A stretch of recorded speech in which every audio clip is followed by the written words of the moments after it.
Okay, we're going to get started today. I can still see some of you coming in, but we're going to get started whilst you trickle in.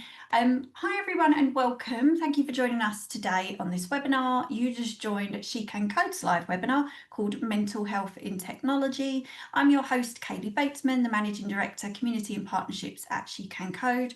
For those tuning in who aren't familiar with us, She Can Code is a collaborative community. We work together to tackle the tech gender gap.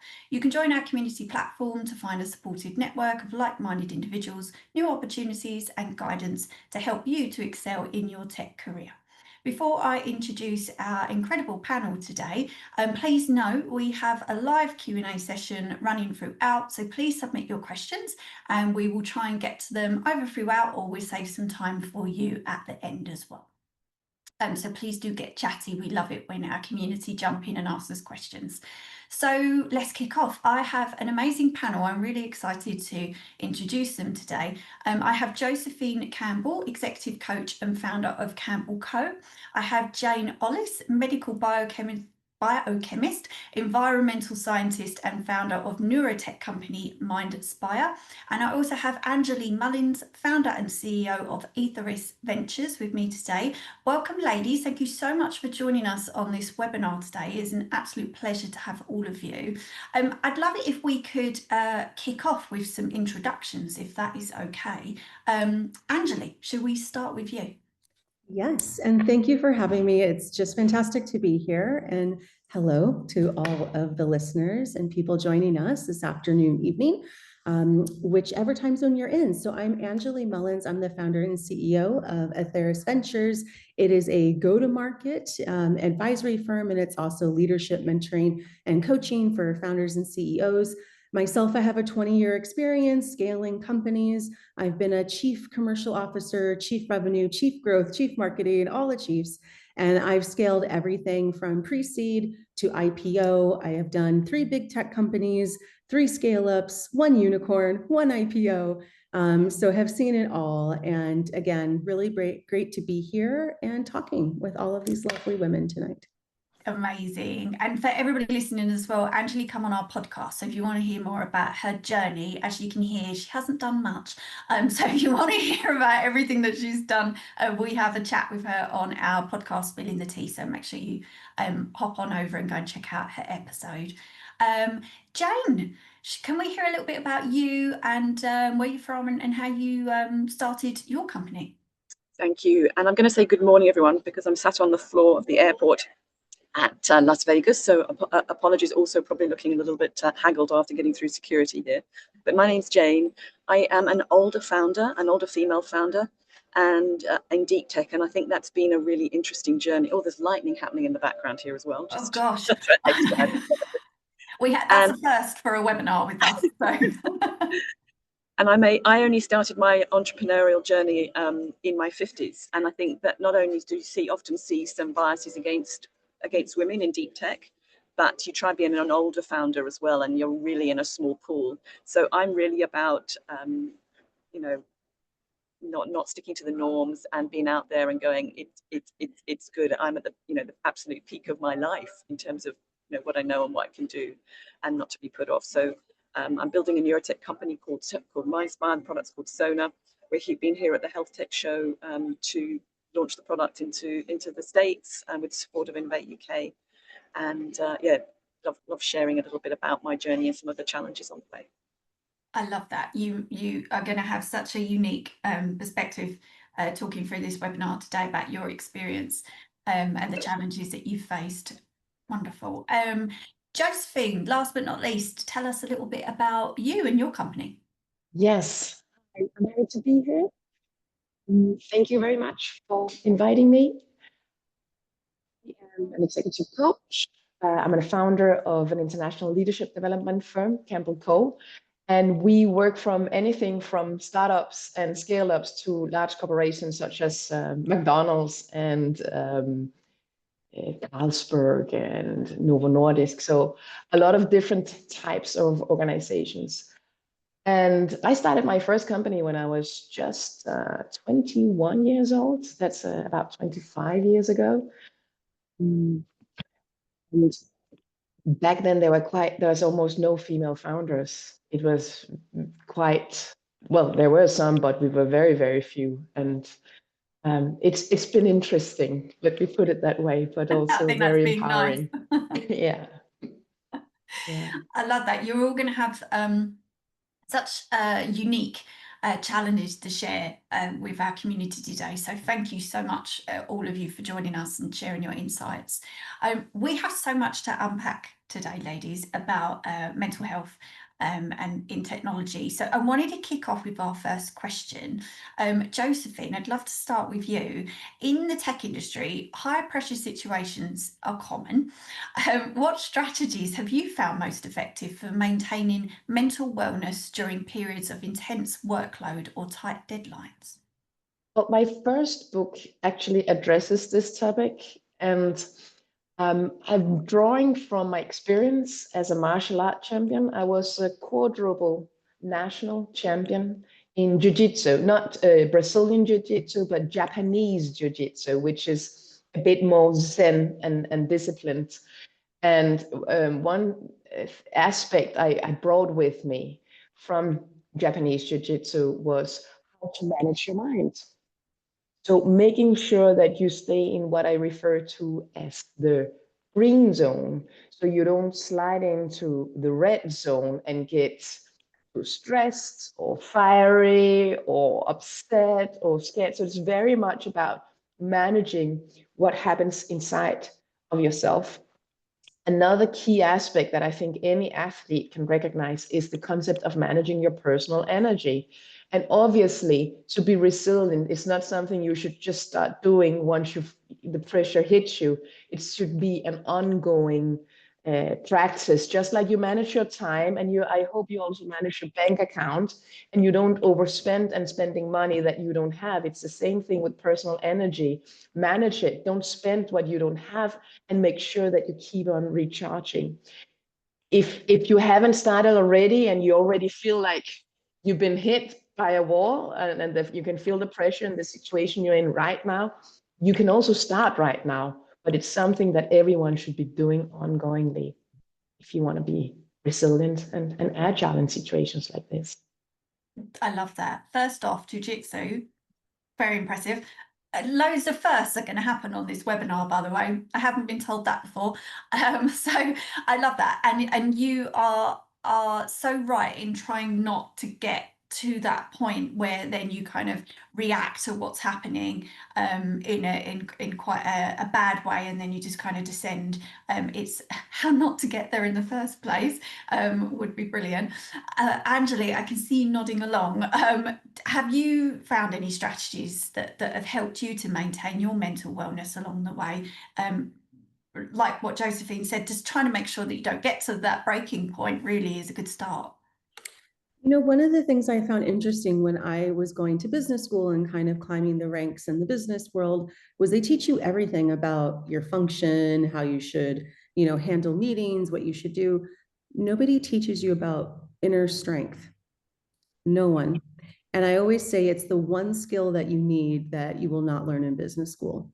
So inner strength and resilience for me is not about being the loudest person in the room, or it's about having that quiet resilience to overcome and to keep going. So you're going to have situations in your career, and I think you all have seen those interesting diagrams on LinkedIn, and they ask you, what does your career look like? And it's like a spaghetti ball or a piece of yarn and a roller coaster. It will be that. Ways that I personally deal with high pressure situations is I go within. I'm very into meditation. I call it baby yoga because I'm not super flexible. So as much as I can do the stretching, and I like just, quiet music. There's something called solfeggio frequencies. If everyone has heard of that, you can Google it. And it's actually frequencies that you can get free on YouTube online, and they help you relax and meditate. I find that when you go into this relaxation state, a lot of the problems that you think are problems are not really problems. And the problems that really exist, you can think of profound ways to handle them or to address them. So never to make decisions in moments of high stress and frustration. always to try to be in a calm state. It also helps you to take a step back and to really understand what's important and what's not important, because I find, especially for women, we tend to think that just working harder, somebody's going to come down from the magical tech heaven and, you know, put a crown on top of our head or promote us. And very rarely does it work out that way. So it's really about being as calm as you can be, whatever works for you, but that's what works for me, and making decisions that are quite intentional. Yes, I love that. Yes, intentional and clear in your mind to realize what's important. I absolutely love that, because when you do take a step back, suddenly you think that isn't important. And like you said, sometimes working harder isn't always the answer. Sometimes it's working smarter. I got told by somebody recently that it was like cutting the lawn with a pair of scissors, where you're just working and working and working, and actually it's not doing any good. And you just need to take a moment to stop and think, what am I doing? How is this actually helping? And how do I get to the next point, without going into, Josephine, the red zone, where you just didn't stop and take a minute, and everything can quite quickly fall apart. Jane, what about yourself? You must have worked in some very high pressure environments yourself in your career. How have you found how that you've maintained your mental wellness? Any strategies? And I suppose what led you to launch MindSpire as a result? Well, I was really just enjoying listening to what Angeley was saying, and just feeling that, yeah, that really chimed with me in terms of how you navigate through. And I always say to my kids as well, you know, every day is a brand new day. And even if you just think, well, today's just been the most rubbish thing, you know, just imagine what tomorrow can bring. So just even really simple things, that every day is a brand new day, and just pick yourself up and start off again tomorrow. That sort of mentality of just you know, keep going in a new day has always just been a little powerful tip. Yes, that keep going. Because Angela, you're absolutely correct about things that you don't learn at school, and the things that nobody teaches you at school or university or business school. They're things that you unfortunately learn when you're in the workplace. It can be quite a baptism of fire when you enter the workplace, and then the experiences that you have, and also the companies that you pick along the way, and the type of experiences that you're going to have along the way, as well, whether you're in a corporate or a startup. They all have their different challenges. And if I'm feeling really overwhelmed, I put it on paper. I think as soon as you make it into a list, suddenly you've got it out of your brain. You've maybe talked to yourself about it, you've written it down, and suddenly that's sort of taking control of something that's overwhelming. That immediately will dial down your amygdala, your little threat detector in your brain. So Yeah, and then you can sort of put it into bite-sized chunks. that's a great tip. Yes, when you're becoming really overwhelmed and you just need to write it down and just tick it off as you go. That's brilliant to get it out of your mind. Jane, I wanted to ask you a little bit about imposter syndrome. It's something that comes up a lot in our community. We get asked about it a lot. And it affects many professionals in tech. So how can individuals recognise it early, and what practical steps can they take to overcome self-doubt and build confidence? Lovely question. In fact, I nearly had it now listening to Josephine and Angela introducing themselves with most spectacular careers. And I was thinking, here am I sitting, looking a little bit frazzled in an airport with no makeup on. We all have those moments. I could even feel it seeping in then. And for me, I'm the youngest of four, baby by a long way of four children. So I think I always grew up as well, feeling like they're always telling me I wasn't doing something right, not good enough. So it was always seeded from an early age, and it still pops up now. But I think the things to look for as sort of early signs are, you know, if you're just explaining your successful way, if you're just saying, oh, just a bit of luck, or, you know, I was in the right place, or, you know, something just, you know, luckily came my way, or if you're, you know, you are doing well, the external evidence is there, but you're in your head, you're just going, well, I'm still not good enough, still not doing what I want to do. And there's this mismatch actually between what's happening in the external world, but what your head is telling you is going on. So what I try and do is just, you know, name that out loud, and just, you know, absolutely, if I, you know, like today coming into this, just thinking, you know, well, actually, you know, I can name 5 things that I'm proud of that I've done in the last 2 days here, you know, and not to big yourself up or have an ego, because that's always a risk, but just to say, I'm okay, I'm showing up, I've done these things, and when things don't go well, I always try and say, it's not because I'm not good enough, it's maybe because something happened, and what can I learn from it? So always try and flip it on its head all the time, so that you always turn something that you might just take as a sign of not being good enough as, well, I've learned from this, and next time I'm going to nail it, I'm going to smash it. So I love that. that's a few things I do. Yes, turning it into a lesson. I think one thing I wish I'd known earlier in my career is that everybody else is feeling the same, and everybody else also has imposter syndrome, and it's not just you. And especially in tech, because there's so many acronyms and so much jargon that we all use, that a lot of the time people are sitting in meetings, and if you look around, people are just hiding it better than others. But you know, everybody else is thinking, anyone else not know what's going on? Like, everyone else is thinking it. Can I introduce another perspective? Yeah. So Jane, you're in deep tech, right? You're in, is it neurology? So is it almost like biotech also? Jane? Yeah, sorry, what was the question? Did you I'm say asking like you. Yeah, Your field of work, it's in deep tech. Is it almost like biotech as well? yeah, it's in neuro. So I'm in neuroscience. So I'm about how the brain works. Yeah. How? Okay. Yeah. That's what I thought. And by the way, I don't think I gave you the credit you deserve in the introduction, because I was thinking, oh my God, that's so inspiring, doing your first startup in your 50s. More women should do that. You're a true role model. So I felt very inspired from you. So yeah, definitely. You know, we in my company, we sometimes test the people we work with, the leaders we work with. And we have quite a few clients who are in biotech or deep tech.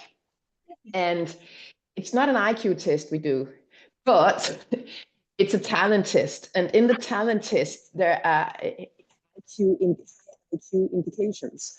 And very often people who work with something like you do, or biotech or deep tech, do have an IQ which is way beyond average.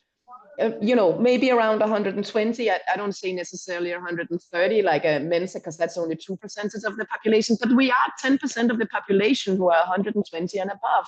And a lot of these people are attracted to tech. So what I'm going to say right now, it's a bit controversial. But it's not about being better than others. It's about being different in another kind of neurodiversity. And when you are highly intelligent, you are a little off sometimes. You do weird things, you think in different ways. Sometimes you're offbeat. And it's not like everybody just sees you and appreciates you all the time. You feel a little weird, and that certainly creates imposter syndrome. So there are a lot of intelligent people with imposter syndrome. So Jane, when you say there's a lot of talk about imposter syndrome in your community, all these women in tech who actually survived working in tech, who have that extra gear it takes to survive as a woman in tech, there must be some of you who also have an IQ, just like I think you do, Jane, and probably also Angela, which is like way beyond what is normal. And then you're a little off sometimes. Does that make sense? Does that resonate to any of you? Yeah, it does. And I mean, my mission for starting the company was just about solving a problem that was bigger than myself. I just thought, this is a big problem to solve. How does, how the brain responds to stress? I don't have all the answers to it, but I want to own that problem. I'm really curious about that problem. That's what drives me. I love that. Yes, Josephine, you're absolutely correct in how that might start in people, and that people might be thinking that in meetings, and you might just not realize that other people are thinking it. And sometimes people just need a little nudge to say, you know, you shouldn't be feeling that way, or you shouldn't be thinking that I'm going to get found out. I'm going to get found out. Eventually they're going to find me out and I shouldn't be here. Angeley, yourself, I can see you nodding. Have you experienced that in your career, and how were there any steps that you took to overcome that self-doubt? Sure. I mean, first, I want to make a point about social media, especially LinkedIn, you know, for the business world. I've always wanted to give a speech called Everything You Don't See on LinkedIn. And I know everybody puts their successes up there, but you don't see the failures, people crying in the closet. You don't see the nervousness that people go through. And most of all, you don't see the tremendous amount of work and effort and overcoming adversities. So social media, I think, is wonderful. It brings people together, but sometimes it gives just a slightly tinted view, right, of a situation. So I would say to all of, the listeners and people that are watching this webinar, to really don't always, judge yourself against others that you are seeing out there, because you don't understand the struggles that they go through, and they have imposter syndrome just like you do. So taking it back to my own experience, I remember first stepping into a C-level role and I had incredible imposter syndrome. Did I deserve it? Should I be there? What qualifies me, to be there? And then once you get into a certain level in a company, everybody thinks that you have the answer to everything, right? Which is so not true. And everybody thinks that everything you do is supposed to be executed absolutely perfectly, which is nearly impossible. So the lesson for me was, we are human.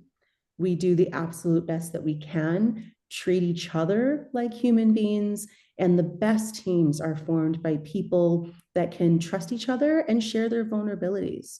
And I do talk about this a lot. Vulnerability is a strength.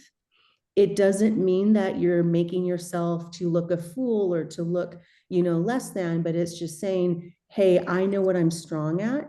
I know what I'm not strong at. And this is how you build complementary teams, which I do have to say as a factoid is one of the things, another thing they don't teach in business school lately is, as a leader, how to put together effective teams. I feel like they've, lost the ancient art of psychology and how people speak to one another and the human element. So all of that, yes, imposter syndrome, for sure, but it's okay. And we're all human. And I think if we just acknowledge that, we can help and support one another. Yes, and I love that you picked out leadership and what it feels like when you walk into leadership, because that's a whole different feeling. That imposter syndrome really kicks in, and I've been told by quite a few leaders as well, it's a very lonely place because you feel like you can't share that either, because everybody's looking to you to take everyone in a certain direction, and that you have to be confident and know exactly what's happening and know everything, and everything is totally fine. So you can't share that perhaps you're having these moments where you're thinking, we're going to have to try something new. We're going to have to go in a new direction. And who do I confide in about that you might be having those thoughts, and that it can be a very lonely place. So sometimes just finding a good network and a good support base to help you with that as well, other people that have been through it, or a mentor that you can confide in, somebody that's external to your company as well, in case you feel like you can't share things internally, can help hugely, because you're so right, that imposter syndrome as you move up, gosh, yes, it does kick in. Angeley, I wanted to stay with you and ask you about the fact that many tech roles, they blur the lines between work and personal life. We all know the feeling. What approaches or boundaries do you recommend to maintain a healthy work-life balance without compromising career growth? Wow, the big question. Okay, so there's something along this work-life balance. In the States, there's this new thing popping up called the 996 culture. And what it means is they want people now to work 9 a.m. to 9 p.m., 6 days a week. This kind of thing is, yeah, it's horrific. Gosh. They're glorifying it. And you can see, some of the, I'll call them technocrats, kind of pushing this. I would say to anyone watching or listening to this, absolutely not. Please do not subscribe to anything like this. I grew up in a way where, being on the corporate track was very much accepted, and, kind of the old adages of, you come in before the boss goes to work and you leave after the boss leaves, like this kind of thing. Finding balance is different for everyone. People work at different times. Some people are morning people, some people are not. People that have children have busy schedules and, need flexibility. So making sure that you are working in an environment where it can be flexible. I think now things have changed where it's more about the work that you do, the output versus the hours. And I think that's very important. If you are working in a company or a company culture where it's not the case, and you're clocking in on a clock, then I would highly recommend that you reevaluate your situation. But I think things have evolved. The best way to keep balance is to understand, and I say again, especially for women, it's really good to understand that I've never seen anyone have it all at the same time. I've never seen it. So I've seen people have certain things at certain times in their life. Sometimes they're indexing career. At another time, they might pause for family. At another time, it might be something else. But trying to do everything to the best of your ability all at once stretches yourself way too thin. And this is where I see people crack, and I see people just get burnt out. And this is where you get some of these toxic cultures. So it's super important to understand not only your business career plan, but your life plan and whatever that means to each individual, and to make sure that at each stage of your progress, you are maximizing those things. But I think where people get tripped up is where they try to do everything at once. And you just burn candles at both ends. And this is one of the reasons that we have such a high burnout rate in the tech industry. Yes, definitely.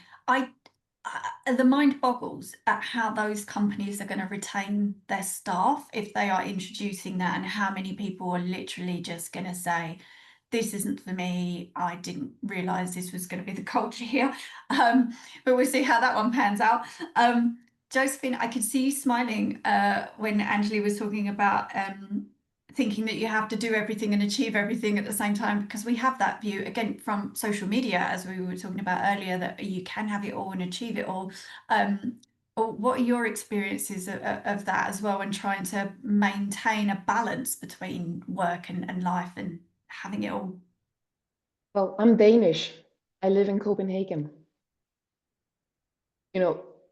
We can actually have a career and spend time with our family and work out and be healthy and do various things at the same time. Of course, it really has to be tightly managed. It's not like you can work 70 hours a week or 60 hours a week and have enough time with your kids, especially not if you have small kids. But that's due to our culture. We work differently than the Anglo-Saxons.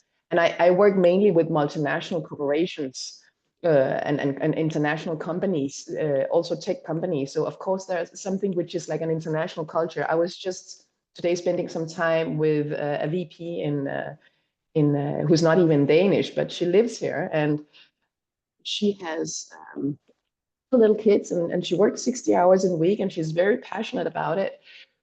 But also because normally we would share the work with our husband. So I'm 50-50 with my husband, picking up the kids, taking the kids to school, making the lunch boxes, everything.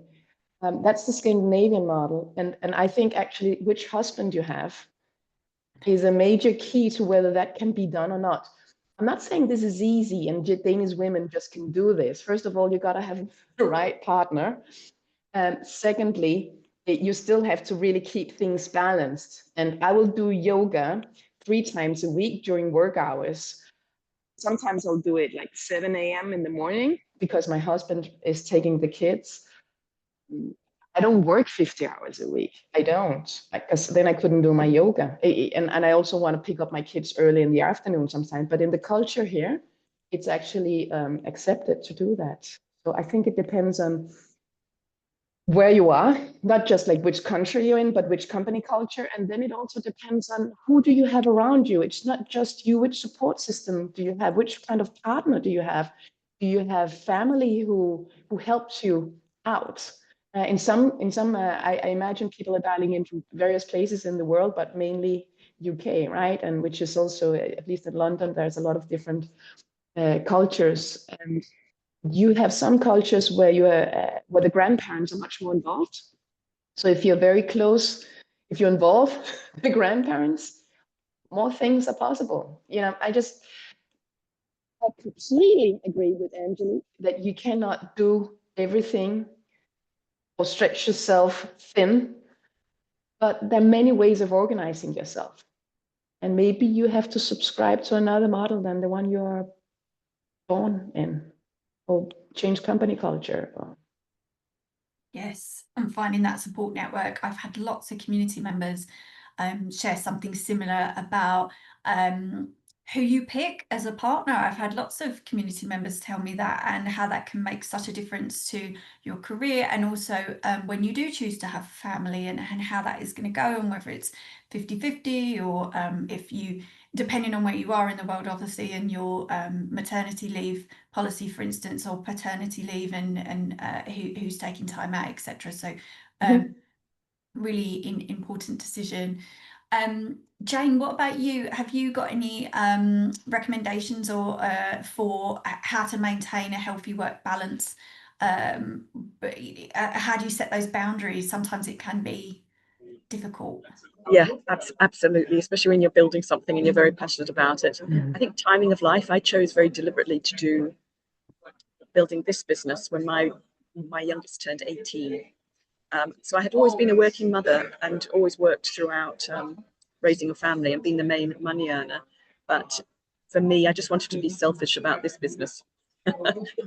Because and so sometimes it's the right time in your life, and sometimes so that's been important. But also, again, having wonderful people around you, I just think they anchor you, and doing something completely different. So I like to very badly grow vegetables, and that's just a totally different activity that just takes you out of whatever you're doing. So you just got to find things, I think, that sometimes counter or require different energies than your work, and make a nice little platter of them. Yes, I love that. Yeah, that you can dip in and out of, and those strategies to deal with that as well. I see somebody's wrote in the Q&A about the idea of writing your worries down on paper, and they said they absolutely love that. They've been finding themselves getting more anxious. They've also asked, though, do you have any other quick strategies to reset my brain, so to speak? Like that kind of jotting things down. Is there anything else that anybody thinks you can quickly do in your day to reset? Yes, certainly. Slow, deep breathing.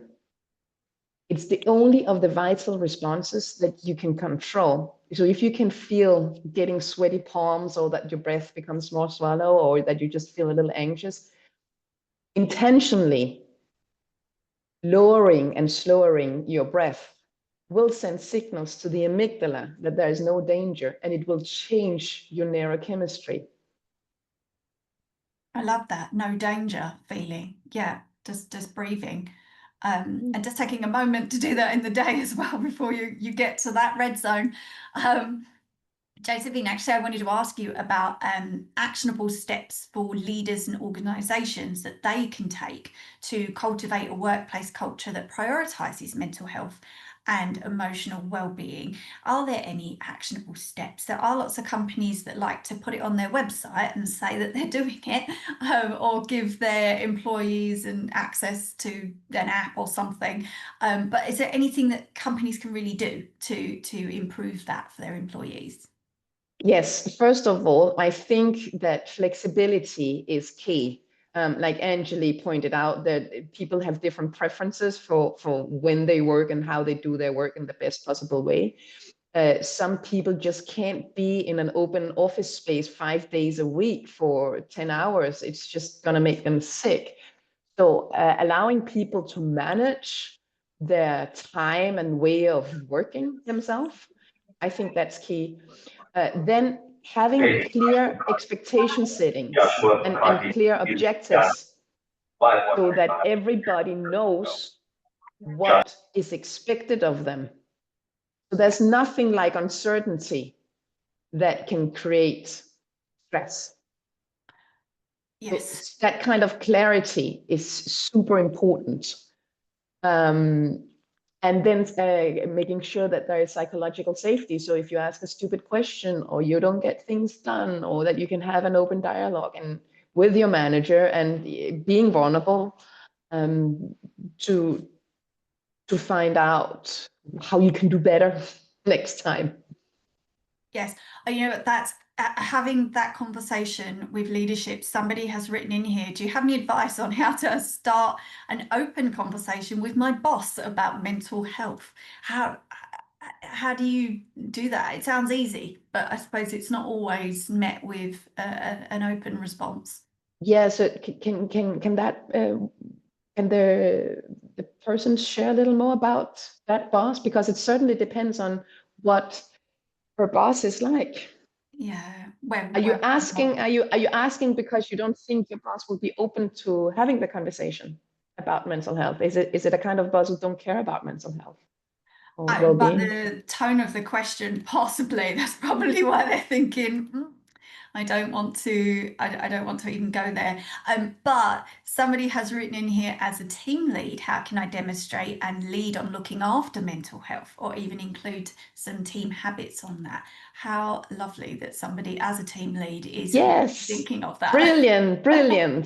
There are so many good ways. One is for some meetings, for example, let's say you have like a weekly team meeting, you can start the meeting by asking everybody to share on a scale from 0 to 10, where 0 is empty and 10 is full and energized, and where is the energy level?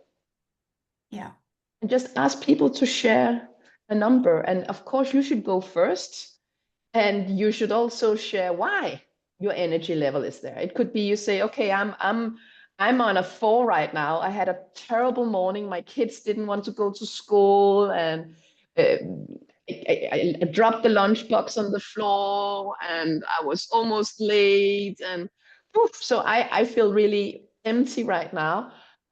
So if you can see that on my face, it's not because of you, it's just because I had this horrible morning. So if you open up like this, and you don't have to, of course, you don't have to share something horrible, but just being transparent and authentic, then you are a good role model, and little by little, others will also start sharing. But don't require that they share anything but the number.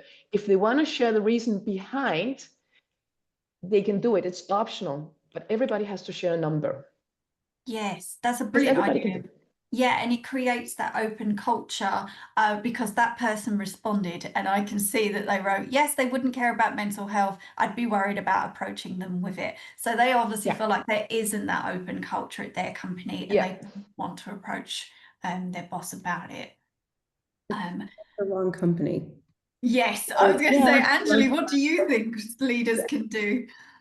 If you're an employee and you feel afraid, I know it's different if you're on a whole company call with, hundreds of people, but if you're in your team, your small localized team, and you're looking, at your direct manager, and you feel uncomfortable to say something like, hey, I need help learning something, or I'm overworked and exhausted, or I feel like there's a team culture issue, then you really need to look at a different environment, because that kind of, like Josefine was saying, it goes a little bit against that psychological safety, because what that means is you don't feel safe. And if you don't feel safe, you can't do your best work. And being in this fight or flight situation all the time is not healthy. And I know that, this is a different economic situation, especially this year, and the job market and all of that. So with some people, it might not be as easy to just go ahead and switch roles, but do the best you can to make sure you find the right environment. And then going to your last question, as far as leaders are concerned, the best thing as a team lead or a leader, what you can do, lead by example, share your vulnerabilities, talk about what is happening within the company. So usually what I used to do is I would say, okay, this is what's happening at the C-level executive level. This is what's happening at the board level. This is why certain strategies are being put in place, so that people want to understand why they're doing the work they're doing and what goodness, that will bring, and how they can personally contribute to that. And then also on the team level, I'm always, open with my teams. Hey, I'm going through a really rough time right now. This is what's happening. I also take time to really learn about the people on my team. Not that it's just Susie or Bob from which city, but learn about them, what's important to them. Some of them have marriages coming up, babies coming up, they want to buy a house, whatever it might be. When people understand that you've taken the time to learn about them as a human and you have that human connection, and people feel safe because they see you lead by example, then people feel safe to say, hey, there's a problem. And if that problem is you as a leader, you have the opportunity to correct it. But if you don't create that environment, then none of that happens. Quite interesting. So yeah, it starts with you. Yes, I love that. And you're right, being open about where you are in your point in life as well. And so as well, if you do have to make that decision to move on, you've laid all your cards out on the table at least, and know that perhaps that company didn't step in when you really needed them to make a change for you, or just be flexible at that point. And you're right, sometimes it's just going to cut and run at this point if not feeling safe. Jane, I could see you nodding along when Angeley said that space where you feel safe. I'm sure working in neurotech, you were thinking, yes, that is very important to feel safe in your work environment. And I love listening to both of their comments and feedbacks, because it's all absolutely spot on. Yes, exactly. And some companies get that. So some companies just know how to build that culture and they retain their staff for a really long time. You can see that by how often people come and go from companies, and those that manage to retain them for a really long time.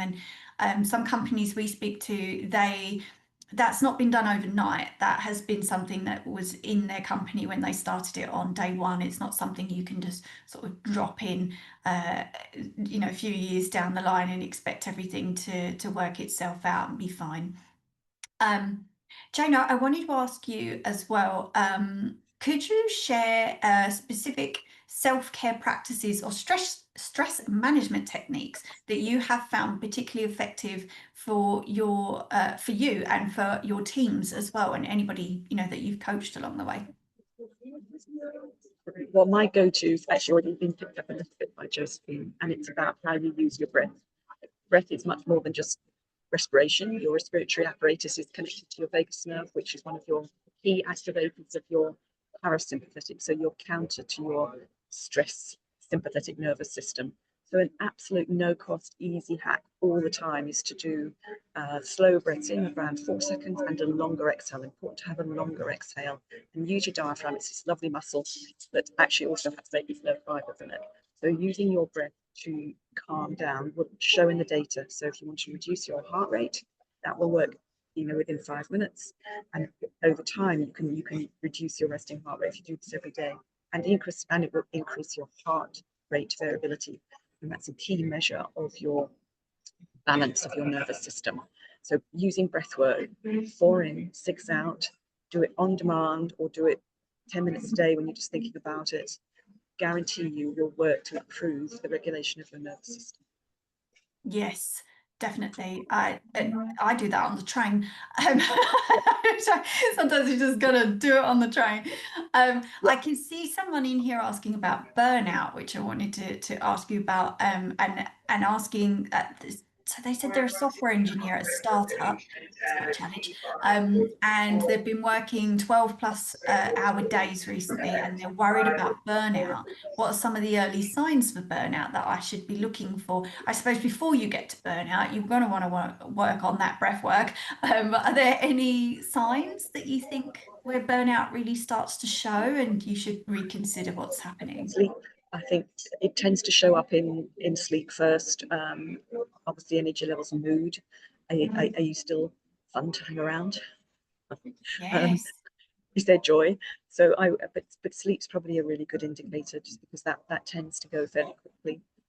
So it's important to try and get control of that, put some clearer boundaries around that work life, because it's going to be very important. The risk of something much more serious happening down the line.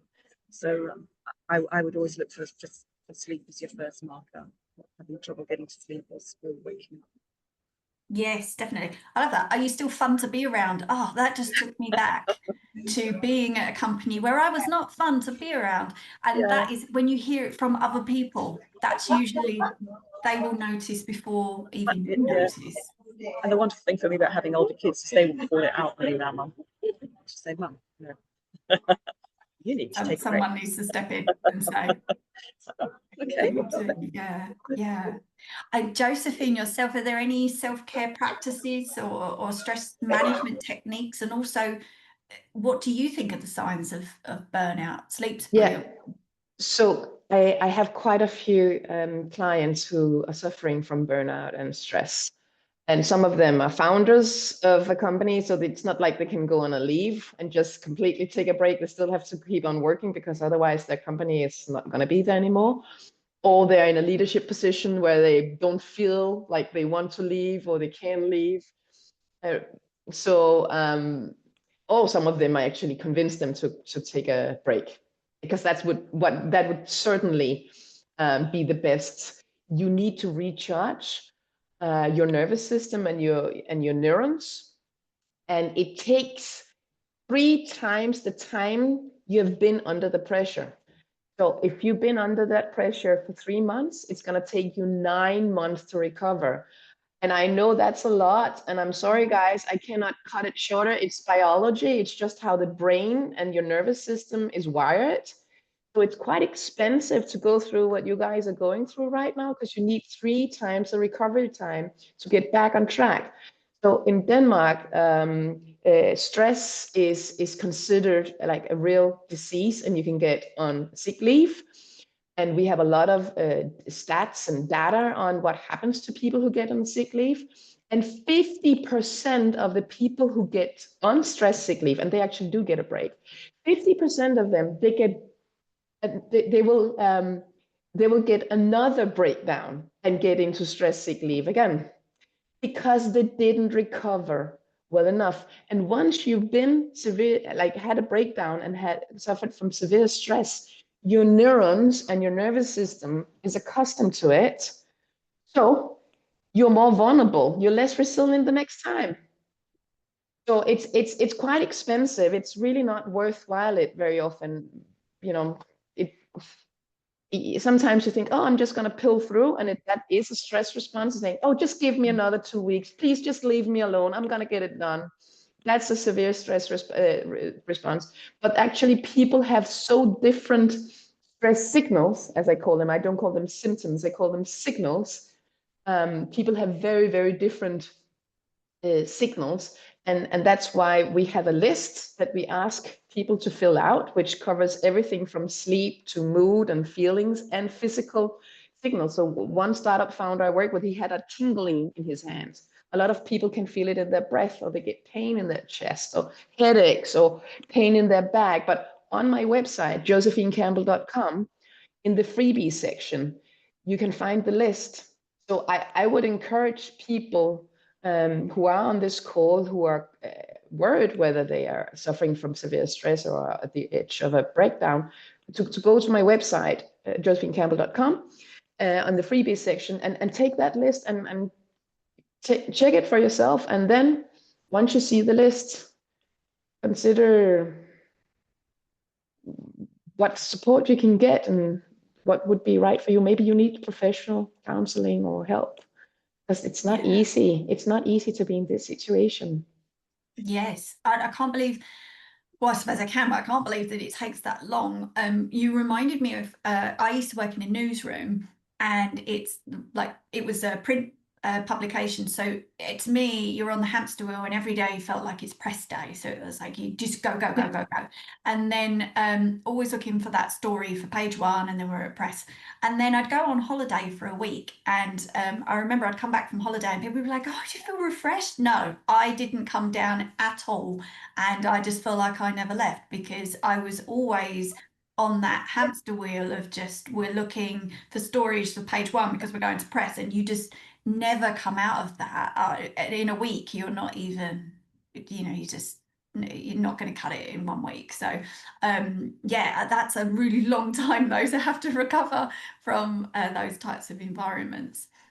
Yeah, so I get a little worried for those software engineers who made the comments. For how long have you been under that pressure?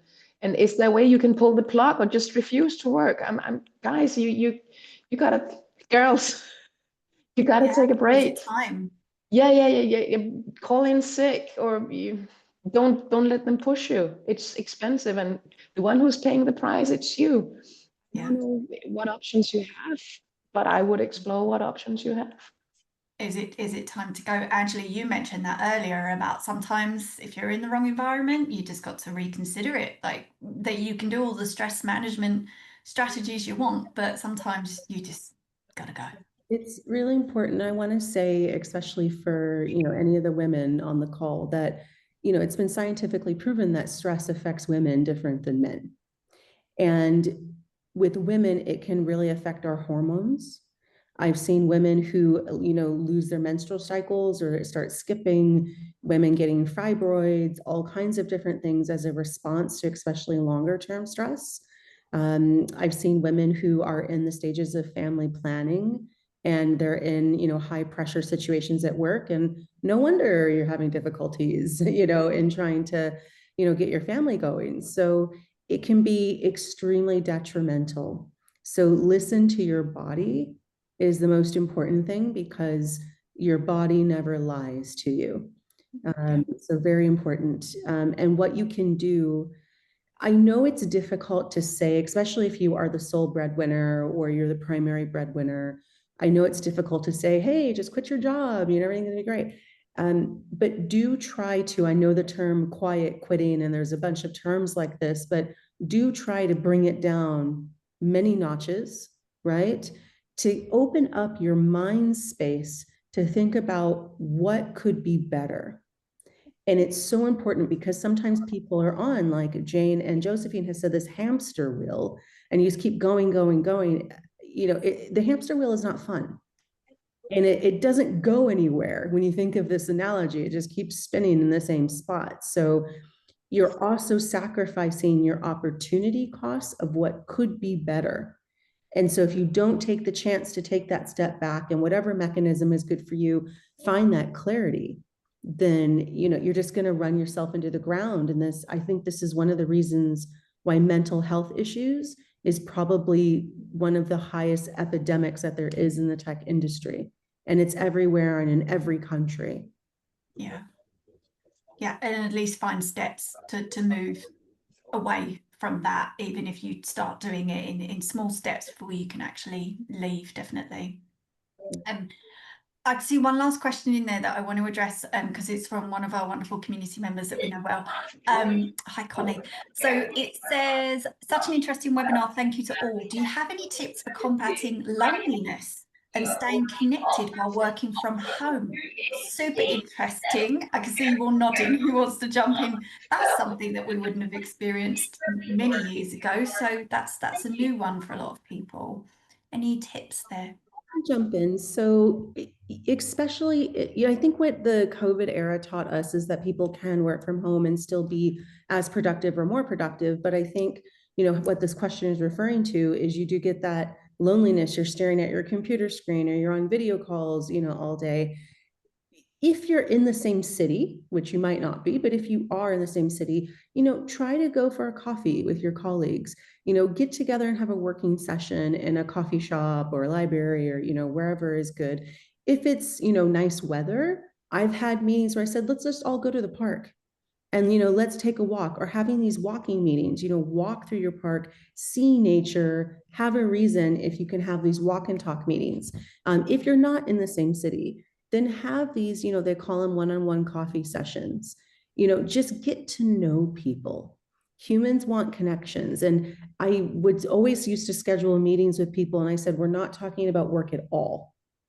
We're just talking about us. Who are you? What's the top of your mind? What are you interested in? And it's fascinating to see what people's hobbies are. And this is where you get the connection. And sometimes you don't know the things that you don't have in common, or you have in common, if you don't talk to people. So that's what I would say. Just do your best to try to get to know the people around you.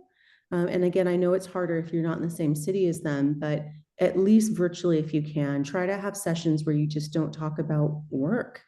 And yeah, know your colleagues. Yeah, and what drives them to achieve things outside of work as well as in work. Any other tips from the panel on that one? Loneliness at home, the new one. That's a great one though, just removing yourself sometimes from the screen and going on a walk.